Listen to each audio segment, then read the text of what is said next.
Quel est le rôle d'Ankara dans la crise syrienne? Question que se pose le Parlement européen, qui insiste également sur le rôle de la communauté kurde dans ce dossier. Marie-Christine Vergiat est députée européenne, membre du groupe de la gauche unitaire, et elle est en direct avec nous depuis Bruxelles. Merci d'avoir accepté notre invitation.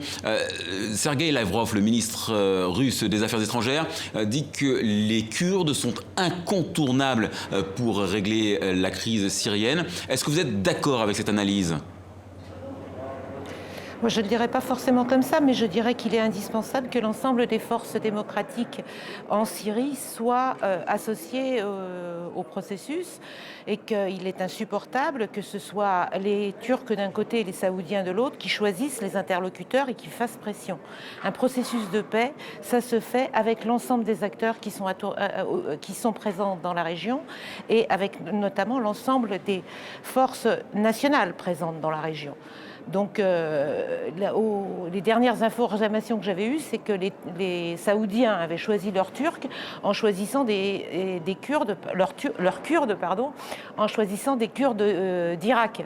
Donc, ce n'est pas avec les Kurdes d'Irak qu'il faut négocier sur la Syrie, c'est avec les Kurdes de Syrie qui ont démontré, par ailleurs, leur capacité de résistance par rapport à Daesh, notamment avec le combat symbolique de Kobané que tout le monde a suivi en encensant, y compris le combat des femmes kurdes. Donc il faut être sérieux et il faut que l'ensemble des forces démocratiques soient présentes. Et je me félicite que Federica Morgherini ait appelé en la matière à un dialogue inclusif, parce que quand on parle de dialogue inclusif, pour moi, c'est ça que ça signifie.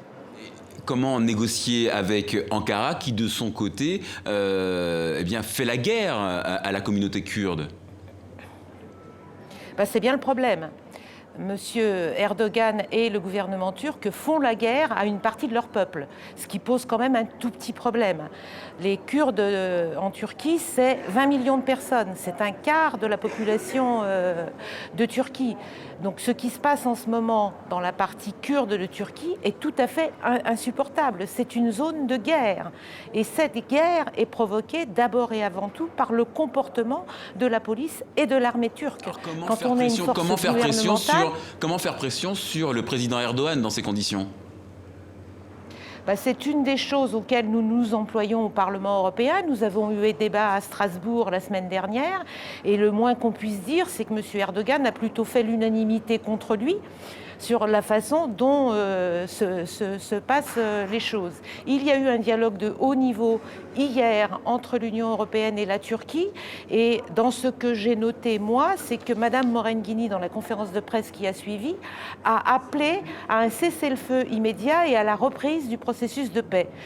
C'est exactement la position que nous avons prise à l'intérieur du groupe d'amitié avec le peuple kurde que je co-préside au Parlement européen, en faisant appel à Mme Morgherini.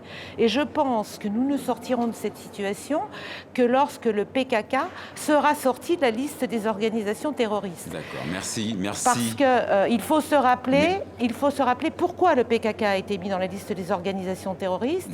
Il l'a été fait à la demande des États-Unis après les attentats de New York. Donc on se demande bien quel est le rapport. Merci. Donc il faudrait que nous repartions sur le processus de paix. Merci Marie-Christine Vergiat d'avoir répondu à nos questions en direct de Bruxelles.